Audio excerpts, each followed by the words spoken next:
progressive down picking with palm mute accent patterns.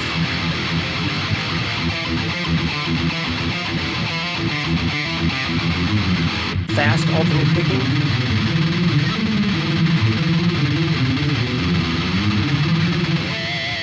Legato.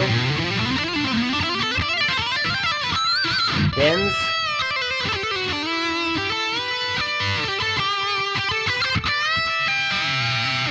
Scale runs. Finger tapping.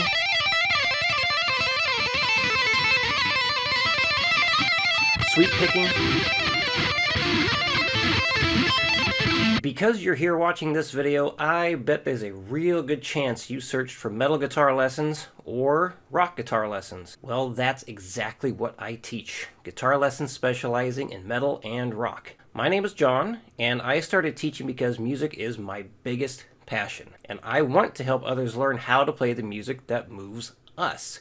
One of the most satisfying parts of teaching is seeing people improve and hearing them play better and better each week. These lessons are designed to give you the building blocks, the blueprints, and everything you need to know about what makes metal and rock music. Fits in metal and rock guitar, we will cover it. Basically, when you and I work together, you'll have the knowledge to understand the music you want to play and how to efficiently practice it so you get results. Because everyone learns in different ways, nobody gets the exact same lesson plan. Yes, there is like an A to Z kind of plan to cover everything you would need or want to know about metal and rock guitar, but how your lesson plan looks will not be exactly the same as someone else's plan. Each new lesson builds on the previous lesson. How well you learn and play the material will determine what we do next. Each week, I will ask you to demonstrate the material you've worked on so I know what we should do next. What I ask from all of my students is just give it your best. If you can practice 5 days a week for about 30 to 45 minutes per day on average, we are good to go.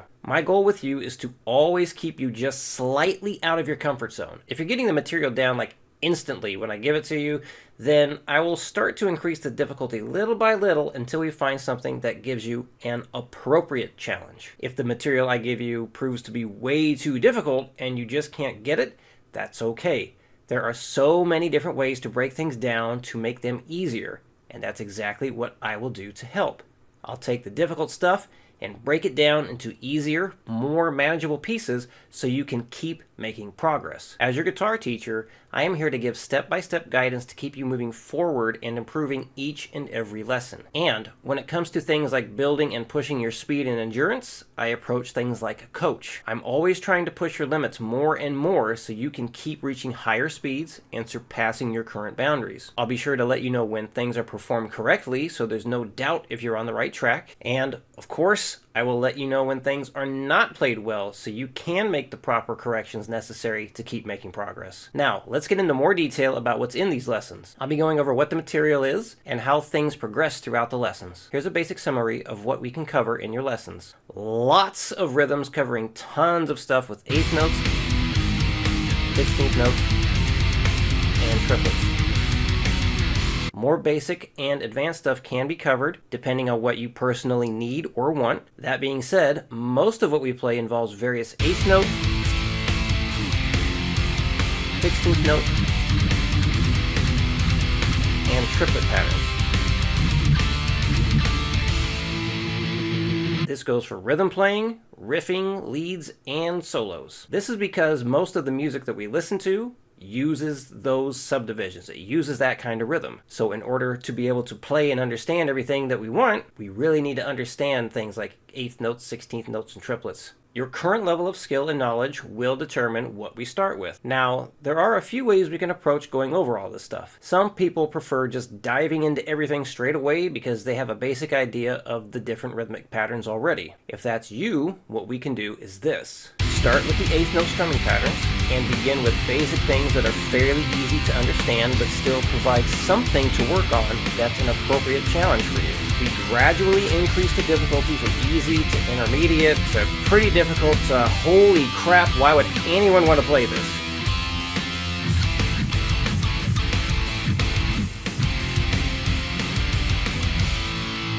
The The reason for that last one is so you are fully prepared to understand and handle anything you come across. That's a big point of these lessons, to give you everything you need to do anything you want. After we go through lots of these different eighth note patterns that gradually get more difficult and complex, we move on to single note picking. We started with chord strumming because, for most people, it's easier to accurately strum power chords versus the more precise movements needed to play only one string and note at a time. Just like with the chords, we start with basic, simple patterns with single note picking. We also do a bit of testing to see if you benefit from changing notes every single time you pick, or if it's better for you to change notes less often. Many times it'll end up being a mix of the two. After getting the basic rhythms down, we progress through more and more challenging patterns the same way we did with the chords. After we get through all the various rhythmic patterns while playing the single note stuff, we then start all over again with the eighth note rhythms, but this time we focus on legato. This is where we work on hammer-ons, pull-offs, and slides. This stuff is way more difficult to keep rhythmically accurate as we play more and more complex rhythms.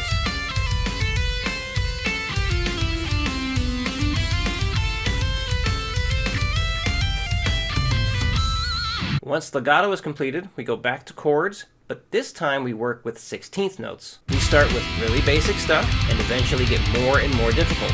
After we finish learning some very challenging 16th note rhythms, we move on to single note picking and work through the same process of starting with easy rhythms and working our way through more and more challenging rhythms. After that, it's on to legato again.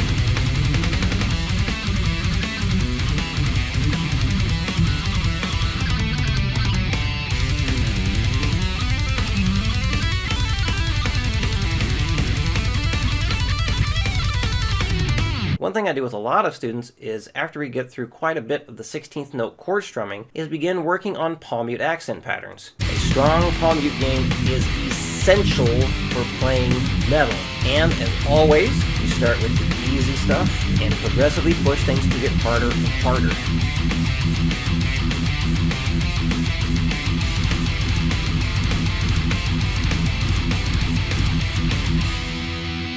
After going through the 16th note stuff, we then go to 8th note triplets. Just like before, we start with chords, then single notes, then legato. Palm mute patterns can also continue for those who need or want them.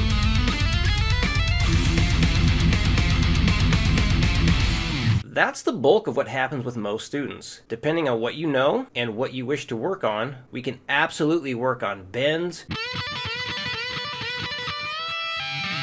finger tapping, and sweep picking. As always, whenever we work on something new, we start with stuff simple enough for you to understand it, and then gradually push the difficulty to make sure you continue to grow and improve. For those of you who have zero knowledge and understanding of rhythm, or just playing in general, our approach will be a little different. If you are completely new to playing, we will first start by getting you used to picking, strumming, holding individual notes, and building some simple chords to help you feel more comfortable with the instrument. Using power chords, also known as fifth chords, the most commonly used chords in metal and rock, we cover some rhythm basics using whole notes, half notes, quarter notes, dotted half notes, and ties that go across the bar line. Instead of diving in depth with everything as was previously described, we can go over the basic rhythms for the different subdivisions, the 8th notes, 16th notes, and triplets. After we cover some basic and commonly used rhythms, we can then start going the same route where we tackle all kinds of challenging rhythms and get the single note picking and legato work done too. Understanding how to count and play various time signatures will also be covered. Now, that's the technique side of things. For those interested in music theory, and this does include playing guitar solos, that's what we'll talk about next. Things we cover are scales, such as the good old pentatonic scales,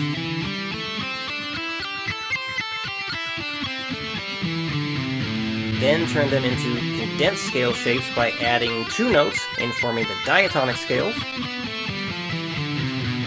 and eventually turn those into 3 notes per string scale or mode shapes. We can also go over exotic scales such as harmonic minor.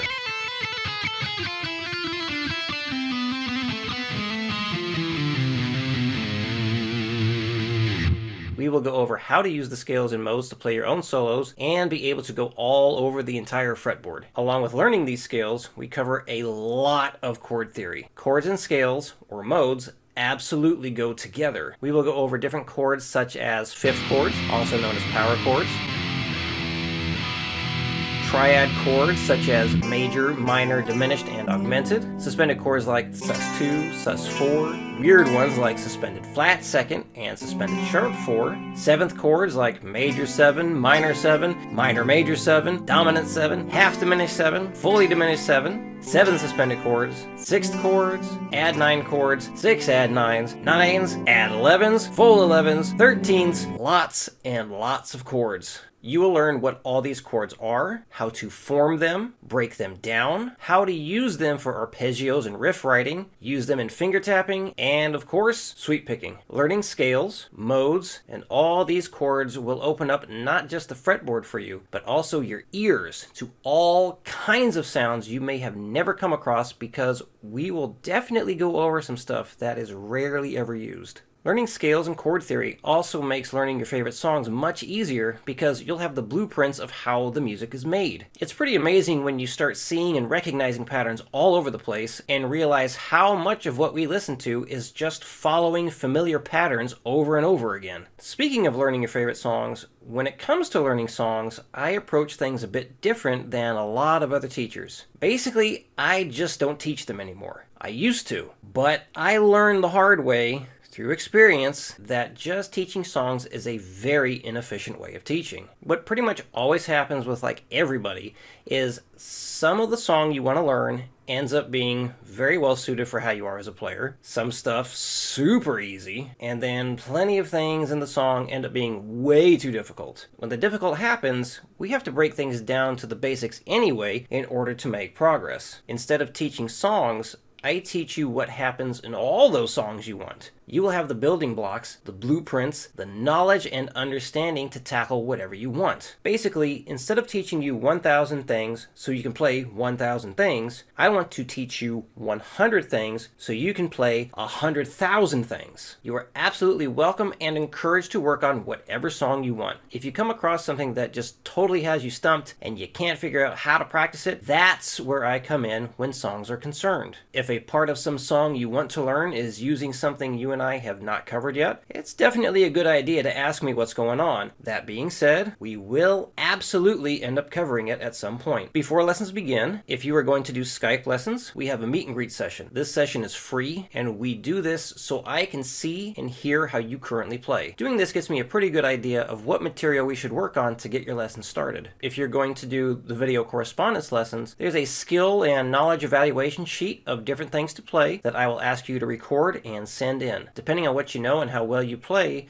will tell me what we should begin working with in your lessons. And that basically covers what the lessons are about. After watching this, if you have any questions, please send a message to john@milehighshred.com. Thank you very much for watching, and talk to you soon.